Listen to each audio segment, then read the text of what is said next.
Hi everyone, welcome to Table for Two. I'm Onezie. And I'm the Elusive Bigfoot. Today we are going to be talking about our picks for games that we like to pull out or select during a date night. And so these are not going to be ranked in any particular order, and we will share our top pick at the end. All right. So before we get into it, do you have any date night honorable mentions? Let me see. I do have one. Surprise, surprise. My date night top honorable mention is Targi. Targi is a great two-player game where it's like you're in the middle of the Sahara Desert and you're looking for certain resources such as salt, pepper, or dates, or gold to get as many victory points as you can. And then you'll be creating your own tableau of cards that you collect, and you get certain points if they all match or if they're all different. Plus, it's a two-player game, so it's perfect for date night. It really is. And that's Targi. All right. One of the games I chose for date night is Picture Perfect, where you're basically playing with paper dolls and trying to solve a mystery about where to place them so that they're exactly right in the picture. And at the end, you can actually take a picture with your phone, and it's very fun. It has the toy factor, and it's light and fun to play. I do like it because there's one thing that I like about it is when they tell you a requirement, like this person needs to be behind this other person, or this person cannot stand next to this person. You think, okay, I've set up all my figures the way I want them, and then the next rule maybe has the opposite. It's like, okay, they want to not be next to this person, but they want to be in front of this person instead of behind this person. How am I going to make that work? Which one am I going to sacrifice? Great game. All right, what's your next pick? Next one I have is Jaipur. Jaipur is another two-player only game. Again, it's that desert kind of feel where you're collecting spices or silks or leather or jewels, and you get a certain amount of points based on what you pull. If you're the first person, for instance, to collect 5 of a kind, then out of the stack of 5-point coins, you select one, then you get to find out how many points at the end was that actually worth, and you swap out camels as wild cards. Anything? I like that game too, and I like playing it with you. Okay, thank you. Right, my next game up for date night is Truffle Shuffle. Oh, because chocolates are good for date night, and this is a game about chocolates. So you can eat chocolates and play with chocolates at the same time. that is Right? true. It's a card game where you're just trying to basically collect sets of chocolate, and it's fun. It's played over a few rounds. It doesn't take very long. Um, Truffle Shuffle. That's a good one. My next game is actually Beer and Bread.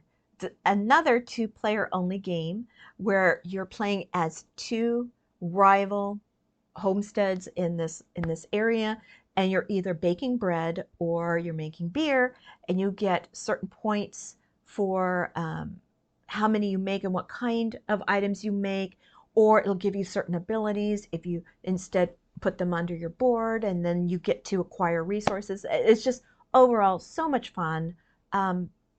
One thing I like is there's a competitive nature to it for sure, because top points wins, but then there's also this factor where if I can't gather any more resources, I have the opportunity to give it to my opponent, and my opponent can choose to use them or not.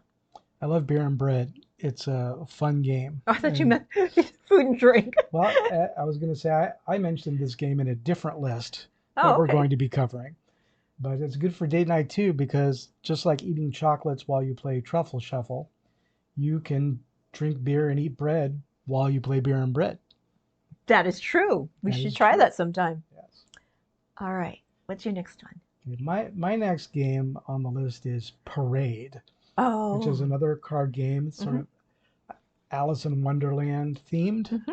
and you have a parade of Wonderlandian creatures on the board in the form of a row of cards, and you have to take cards based on the card that you put down, and the point is to try to get the fewest number of points. Mm-hmm. Yes. And much like Alice in Wonderland, where everything seems to go upside down at odd moments, the rules can suddenly change. Like you think you're winning and you have the fewest points, but then something will happen. And it's like, oh, now I have the most points. I got to change my strategy completely. And it does have a cool mechanic where if you have the most cards of a certain kind, Mm-hmm. you flip them over, and instead of getting all the points for all those cards, you just get 1 point per card. Yeah. And it makes it a little more bearable to have a bunch of cards. Yeah, which could be a strategy as well. Like if you're getting a lot of high point cards, you may want to go for collecting the most number of cards, which will reduce what you have. And the art is gorgeous. This is a game where if you are color challenged and it's hard for you to differentiate things, they are in suits, so it's very easy to play still. And the suits are fun too. If I recall, it's the Wonderlandians that are Yeah, the suits. the art's Yeah. very beautiful Yeah. on it. Yeah. Okay, my next one is Paris. I love this game. Again, it's a two-player only game. I just realized that all of my games are two-player only games. For date night. For date night. But this one, for Paris, it's what's unique about this game is that the components are actually stored in the box. And your board is in the box. And what you're doing is you're taking polyominoes and you're laying them in different areas. It's in two phases. The daytime phase, you're collecting the polyominoes that you're going to want to use or certain powers that are on the postcards for the game. And then the second phase is you're actually putting those polyominoes onto the board. It's a lot of fun. I may have messed that up, but I mean, you get the idea. It's a two-phase game. And then the winner is who scores the most points. And then there's an expansion to it that I really enjoy as well that gives you more cards, more abilities. I think it's a very beautiful game because it's in 3D. Yeah. So you're not only putting together the city of Paris, you're putting it together like a 3D puzzle in front of you, and it's just very colorful, and the artwork is great. Yeah. And you get some of the monuments and things are, as you say, 3D. You get to stand them up in there. Yeah, so the Arc de Triomphe and the Eiffel Tower and so forth, you have all that stuff in 3D. Yeah. Okay. All right. My next one on the list is also a two-player game. Okay. Well, actually, it can be more than two-player game. It's just that we've only ever played it as a two-player game. Okay. It's Decorum. Oh, okay. Yeah, I do like it as a two-player game. This is an unusual one for date night because it's all about disagreeing. It's a cooperative game where you disagree with each other. So you're limited communication and you're trying to decorate a house together, and all you can say is, yes, I like it, or no, I don't like it, after you take your move. Or, your taste sucks. Why would you put that there? Oh, wait, hang on. Let me check what my objective is. Oh, actually, I'm okay with that. Never mind. I can't live with you anymore if you're going to put the lamp next to that chair. Oh, let me see. Well, then that's just too bad because I really like the lamp. And so it's that kind of communication where it's like, okay, he really needs the lamp not to be next to that chair. Is it because of the color of the lamp? Is it the style of the lamp? Is it because that's a lamp? I don't know. So it's such a great puzzle, and there is an answer to every single puzzle. And they have, I think it's an expansion, a great expansion with presents and pets. Is that an expansion? No, well, it's part of it. As you progressively move through the envelopes, so there you get more and more difficult puzzles to figure out, and some of the puzzles are the gifts or the pets. Yeah, so Decorum, and I particularly like that one because we never argue in real life. Not really. So this is a chance for us to argue on date night. That's so romantic. All right. Does that bring us up to our number ones yet? No, I have another one that is, I love this game. It almost made my number one. It was so close, okay? And the next game that is on my list is the ones that you make me. He makes me games. I love playing those games. They're very personal. The description on the cards or on the instructions of what we need to do are very much related to memories that we have together. So all of your games, I like them. Mm-hmm. She likes my games. I do love his games. That's his smug look. So that brings us up to our number one game. Although before I launch into my number one game, I just wanted to mention that any game is good for date night. So if you're together playing a game. Wait a minute, I'm looking at this. Well, there's some games that you need 3 or more players. Right, but we've done those too. That's true. As two-player I games. can usually alter the rules. So it's like, how can we figure out how to make this a 2-player game? And sometimes we just have a dummy player that we share.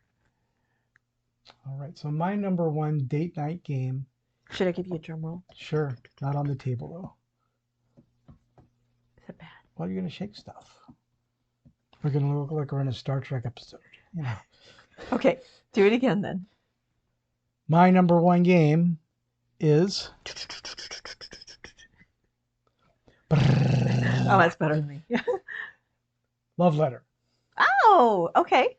Love Letter, and I actually like, we have a variation of Love Letter called Loot Letter. From Steve Jackson games, from Munchkin. Based on the Munchkin character. So Love Letter is a trick-taking game.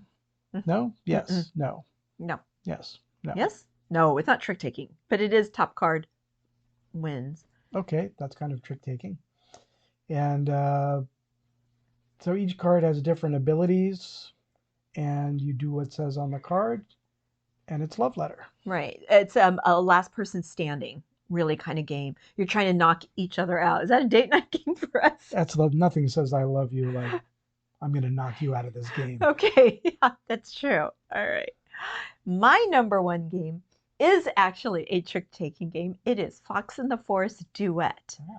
It is a co-op game of, and it's got a beautiful story that if you were to open the booklet that's inside the game, okay, I'll just say now, it's weird the way they laid it out because it doesn't go page, page, page. You got to go find page 1, and then where the heck is page 2? Okay, it's there on the back side on the flip, but then page 3 is right next to this. I think it was meant to be folded differently, but it's got a beautiful story once you figure out how to read it.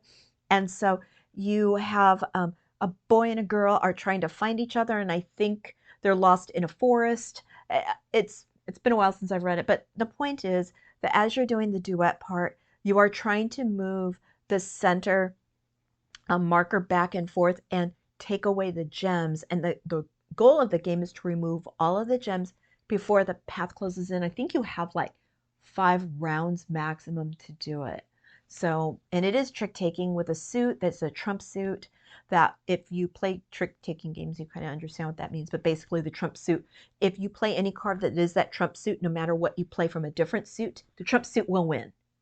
And so you're manipulating which direction you want the marker to go. Sometimes you want to lose because you're all the way at the end of mine. We need you to go towards yours. So I'll play a low card so that Onesie can win that hand and move the marker towards him. So you want to say something? Well, I'm recalling that they don't call it a trump suit in no, that game. They call it a decree. That's right. They call it a decree. It acts as the trump suit, but it is called a decree. It's like a royal decree. Right. Right. All right. So that's our top 5 lists, almost in no particular order, but with the number 1 at the end of games to play on date night. And if you have anything that you think that we should be playing on date night, please put it in the comments. Let us know. We're always interested in learning more games. All right. So with that, I am the Elusive Bigfoot. And I'm Onesie. Thank you so much for joining us. Bye.